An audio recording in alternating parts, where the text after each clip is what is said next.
Welcome back, my friends, to the show that never ends. Your daily delivery of all things Dog Pound Browns 3D here on the OBR. Your host, Jeff Lloyd. Appreciate everybody for coming out each and every day. Here, as we continue to build up, the video content here on the channel, all the written work released during the day. So many opportunities for you guys to get your Browns fix on a daily basis. Make sure you subscribe to the viewing channels, obviously, to make sure you are subscribed for the insider package, getting all these great Browns nuggets that the guys are getting access to here at the OBR. Did a little change here, at least for today. We still might get you 6 episodes this week. We'll continue to pour through Andrew Berry's draft classes, but with last night and the way it worked out and the way it went down, certainly for the Ohio State Buckeyes, I'm sure you're a geeked up bunch. So not only are we going to talk a little bit about last night, we're going to talk about the fact that Ohio State is about to drop an incredible class into the NFL draft, and that is even counting Caleb Downs or Jeremiah Smith. That's crazy how impressive this group is for Ohio State. This was always going to be interesting, the way this first long playoff run went, and certainly for, Ohio State, the loss early in the season to Oregon, the loss late in the season to Michigan, getting this bid into this and, seeing how it was going to work out, and I like it. I do. Certainly I think a lot of fans did as well. I wonder how it's going to work in future years. If guys are going to take the risks of potentially committing themselves to 4 extra games, like many of the, prominent Ohio State Buckeyes did for this, a lot on the line. I believe Dane Brugler said that this Ohio State draft class could challenge the highest amount drafted from one team in one draft, if not exceed it. That's the amount of talent that certainly is in this class. You saw it last night. Obviously, you got up early, and I'll give credit to Notre Dame. I mean, they actually stuck around more than I thought they would. It was certainly started weird where you had 2 drives from each team. It was a 7-7 game, and we were already, into the second quarter. I'm sure all the people who spent big money, for advertising within that game were probably, quaking in their boots as Notre Dame started the game with an 18-play drive for a touchdown that ate almost the entire first quarter. But, hey, it, certainly turned in, and, everybody, I think, got a game, which is always what you're hoping for here. Blowouts in a championship game never is, something that everybody's that all excited about, certainly. Will Howard had a really, really nice stretch down, in the playoffs, as many Buckeyes did. But Will Howard's closed the 4-game run. He was 82 of 109. That is completion percentage of 75%. In a 4-game run. That is crazy impressive. Averaged almost 300 yards per start, 1,150, 10.6 yards per attempt. Touchdown interception ratio of 8-2, 95 yards on the ground. And if you notice, I guess everybody got excited because the amount of tweets on social media today I've seen trying to get, Will Howard into. And look, his name is as good as anybody else's, into the possibility of, finding their way to Cleveland Browns, training camp. Certainly, Will Howard is a draftable prospect. You go through numerous outlets, and he carries right around a top 100 grade.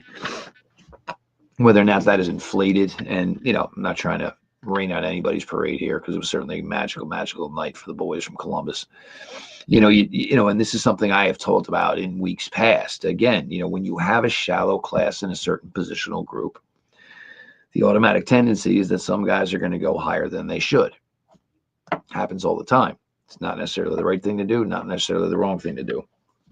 But what I will give in defense of Will Howard is you can look at this, and you can look at this entire season he was under center here in Columbus.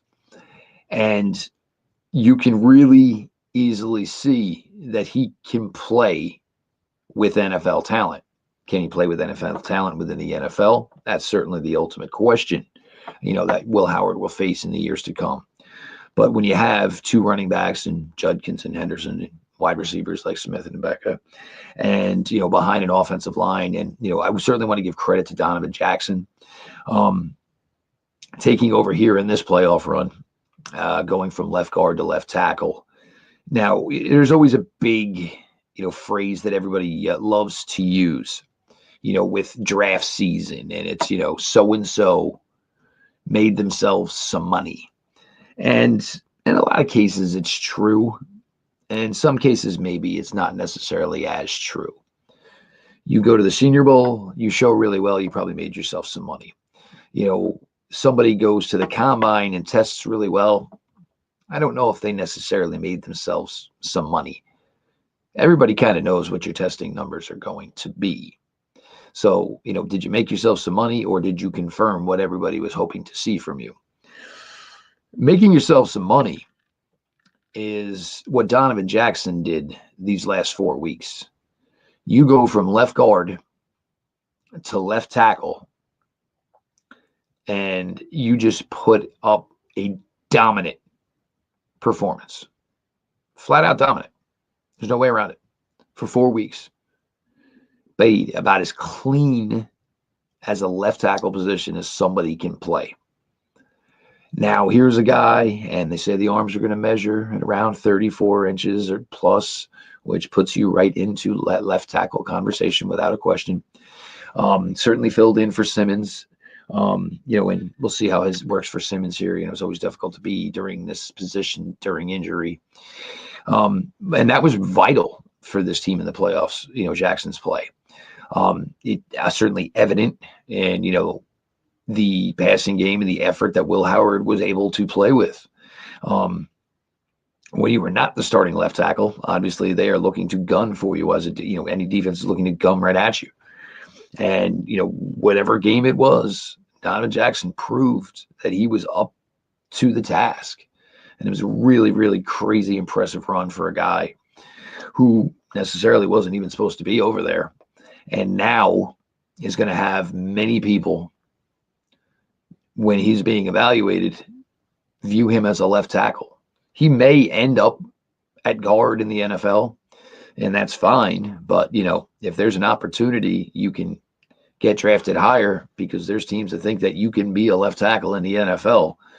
It's only going to do wonders for Jackson. And, again, could be something where he just goes right back and settles inside, but you've seen this with plenty of players. And, when they're on the line, where they could be one or the other, heck, we had people calling for Joe Bitonio to play left tackle up until last season. And, because he had the experience and, had the ability to do it. So for Jackson, actually, just an absolutely tremendous, run for him. And certainly, an unsung name in this 4-game ride for Ohio State.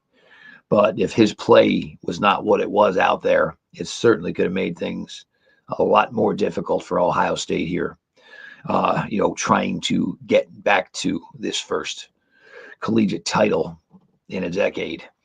The running backs, and I was going back and forth probably all season long between Judkins and, Travion Henderson, as far as which one I like better, which one I thought would be a better fit for Cleveland. Judkins is a special talent. I really think he is. I do. But everything you've seen from Travion Henderson, and look, a lot of this was evident when he first got to Columbus, is he is a 3-phase running back. Travion Henderson can do whatever you ask him to do. His pass pro is already there. It is crazy good, smart, intelligent, physical, willing blocker in pass pro. His running ability, and we know there's been a little bit of an injury history certainly for Travion in his years in Ohio State. Leaving, if he is officially leaving, on the highest of high notes. The big screen in the semifinals, just the open field ability just how fast he is. And I really, I am kind of curious. I think he's a 4.4 guy, but there's times where you see Trevion Henderson in the open field and you wonder, maybe he's a little bit under 4.4 at his size. I think he would be an absolute coup for Cleveland, because if you do come back with Nick Chubb, which it was certainly a possibility, you're going to need a guy who can come in right now and contribute now, and hopefully can vie for a bigger role later on down the line. And I think with Trevion Henderson, that is certainly possible. I think, he is day one ready to go, day one ready to play and contribute in the NFL the second he gets there. There is not a questionable part of what you would ask him to do. If you're concerned about limited touches, if you're concerned about injury or history, I'd say that's fair concerns. But when you saw over the last few weeks here, and, what are you going to do if you're Ohio State? You can't just say, oh, well, I'm going to sit one of the backs this week and I'm going to give the other one 20 carries just so I can satisfy NFL draft evaluators. It doesn't work that way. Sorry. Got to do what you got to do to win the game. So your questions with Trevion Henderson, and look, I'll be honest with you, the way you look at a lot of teams in the NFL, there's only a few teams that got the Barkleys of the world and the Derrick Henrys of the world where they can commit 20 to 25 touches to one running back. A lot of other teams are more than happy with just rotating in and rotating out and, putting their guys in the best position to succeed, in accordance to their abilities. Plus, it also makes it easier, God forbid, if you lose one of your running backs, you're not losing the bell cow. You're losing maybe, 1/3 of what is a nice group. But yeah, Trevion Henderson, I mean, to say I am all the way in is probably an understatement. It is a deep, deep running back class. There's no question about it. Judkins could get drafted higher. Other running backs could get drafted higher. Henderson go as the second or third running back in this class. None of that is going to stun me because, there are a lot of them. I think there's going to be some teams that are going to smartly kind of lie back in the weeds and, wait their opportunity to get a good back later on. And it's a great approach. It certainly is. It was an approach I tried to, have the Browns do last year. Nobody there wanted to listen to me. But the Browns have 11 picks. It's now official. The Browns have 11 picks in this draft. I'm not saying they're going to make all 11. We know there'll be some trade activity. When you got 11 picks, something's going to happen. But, you want to say that I want to come out of this with Trevion Henderson on my team. I'm stamping that. Absolutely. I am taking it. No question about it. Am I, getting that done? I think he can be a really, really good pro. And again, in every facet of the game, you can find really good tape on Trevion Henderson. Judkins, a 1 year here in Columbus, and certainly more of a game breaker type of back. You saw the long one last night that was basically the straw that broke the camel's back. Surprised he got caught, but a lot of anxiety, a lot of nerves in a game like that. Really nice year here for Judkins, in Columbus as well. Feel like, me personally, I'm set on Trevion Henderson, but if you're somebody that likes Judkins because maybe the big playability is a little bit more there, I'm not necessarily sure it truly is though. But if that is the way you want to go or the way you want to roll, I can't lie. I could see that path. I truly can see, that path and why he would be so interested. Abeka, leaving all the wide receivers in the history, the absolute history of that school, Chris Carter, Joey Galloway, Terry Glenn, all this run of guys that have been going out of there for the last few years, of course, Thomas and Garrett Wilson and Olave and, Marv Jr. and, and certainly not remiss to mention Jeremiah Smith and all this, that's going to be one for the truest of true Ohio State fans to be able to sit in a bar and win a trivia contest or play trivia and know that of all those names, all those years, playing wide receiver for the Ohio State Buckeyes, that, it was Becca who was the guy, was the top guy in receptions for Ohio State at the wide receiver position. So, certainly a heck of a run for him, guy who's going to go round one. And I don't think he is a guy that's going to go round one based on, it's not a great class, so somebody might go a little higher than I should. No, he's just so smooth, clean, catches the ball effortlessly. There are so many guys you watch, and they do make a lot of plays, and, they catch the football like you threw a wet watermelon at them. Not a back. Everything is just so clear and concise, and the ball just eases into his hands. He will be a very, very easy transition into the NFL. And I think that's going to work out really, really well for him. Is you figure he's going to go probably somewhere in that, latter 10 to 12 of the first round. And he's going wherever he's going to good teams. He's going to teams with most likely established quarterbacks. So that should really be and help be a fantastic, fantastic transition as he makes his way, towards this 2025 NFL draft. It's just been, it was really, again, it was a fun season. For anybody who doesn't know, I am a diehard Florida State fan. I have no issues. I love watching Ohio State. I love watching the bigger programs, the premier Blue Bloods. So obviously I didn't have much going on here this year in college football. So it was, and, certainly with the interaction I have with all of you guys through the Browns, which certainly leads to seeing so much talk of the Buckeyes, certainly is something, that, I've always had my eyes. I was a huge fan last year, certainly with Marv, Stroud the last couple of years before that, certainly as well. You look at the defensive side of the ball and, Tumaloa and, of course, Jack Sawyer, and these guys pretty much both carry second round grades. I don't think either one of them is going to break round one.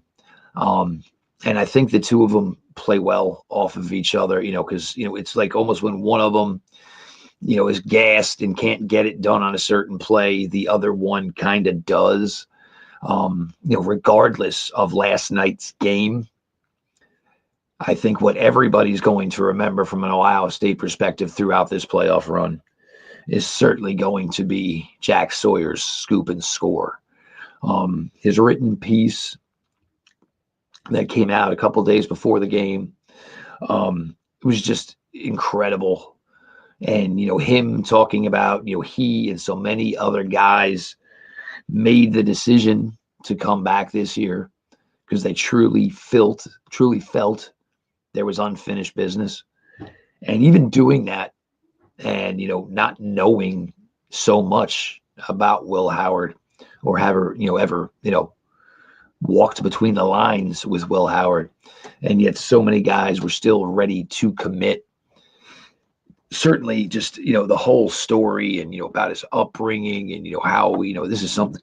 And look, I'm sure almost every kid at 7, 8 years old growing up in the state of Ohio probably all had the same dream of going on to becoming an Ohio State Buckeye and winning a national championship.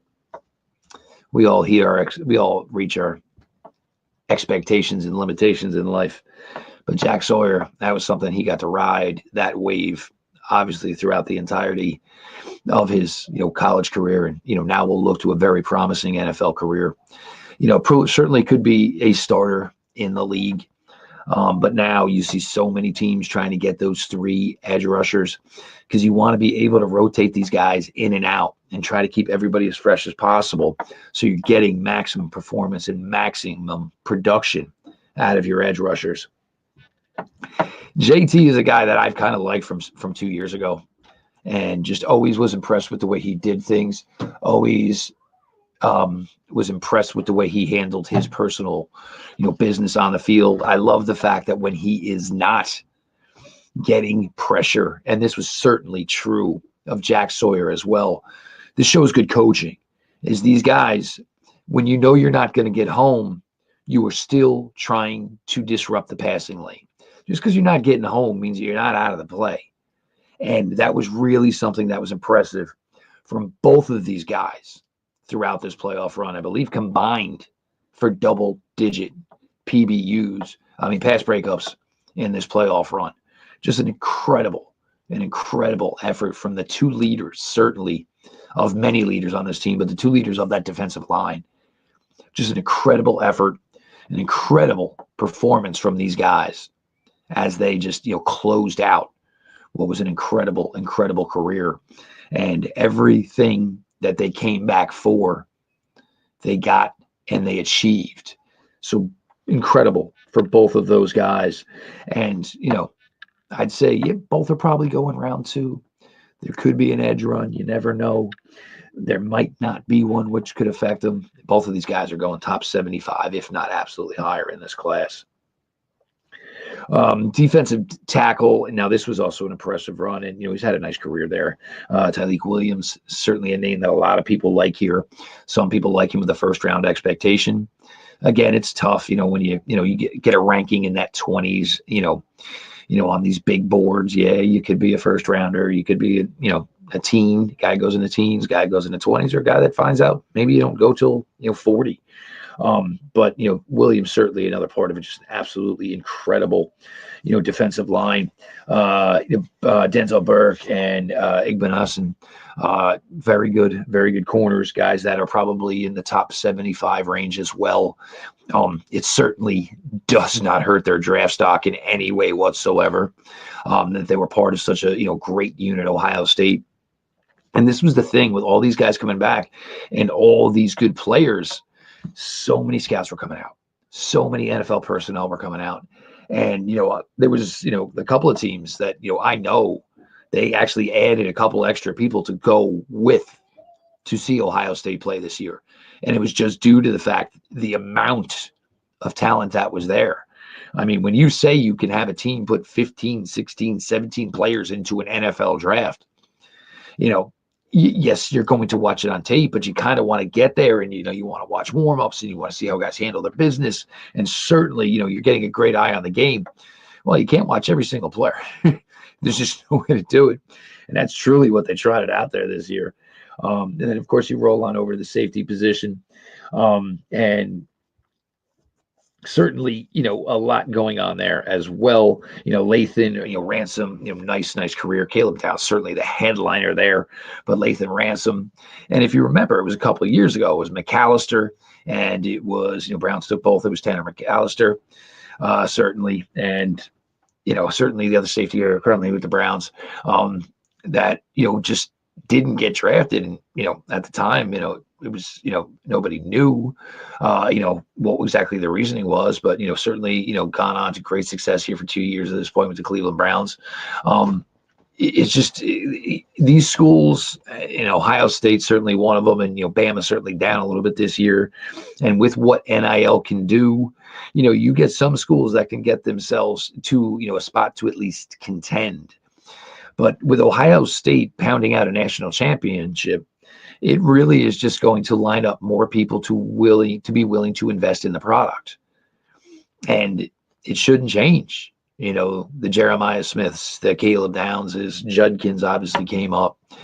It's not going to change a lot for Ohio State. It's probably just going to get an opportunity to get more bountiful for Ohio State. And it's certainly not going to hurt when you're going to run 15, 16, 17 to the NFL draft to be talking to, NIL and be talking to the representation of players looking to up their NIL and say, well, yeah, you're going to get paid pretty well here. And most likely, as long as everything goes right, you're off to the NFL to make even more money. It's just it's good to be a Buckeye right now. It really is. I do want to mention certainly, Ryan Day, and I get it. And it's extremely difficult. You look at the overall success Ryan Day has had, and certainly some really, really difficult losses.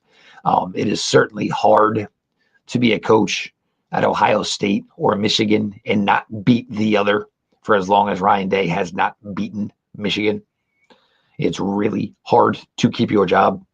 It is really hard to keep your boosters and, everybody who loves your program and is so, entrenched into your program. It's really hard to keep those people satisfied. And one way Ryan Day could have done it this year was to say, well, that was then, the playoffs are now.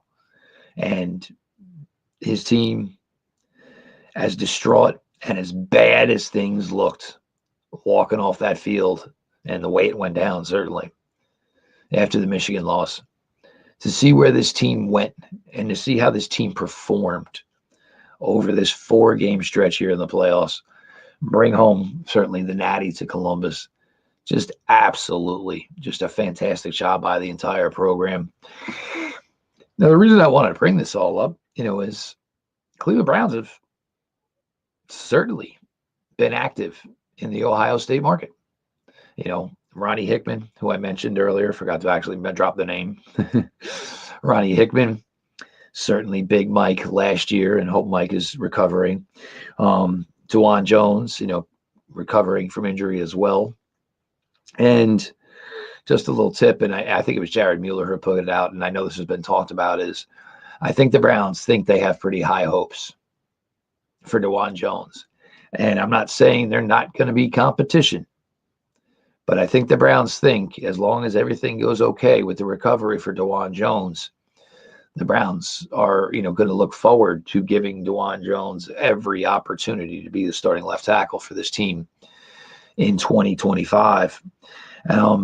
So there's a lot of guys that fit here and can certainly come in and, compete and, be part of Cleveland. And, what went on this year in Columbus and all the talent was there and, how well these guys played, you'd be a fool not to look into it.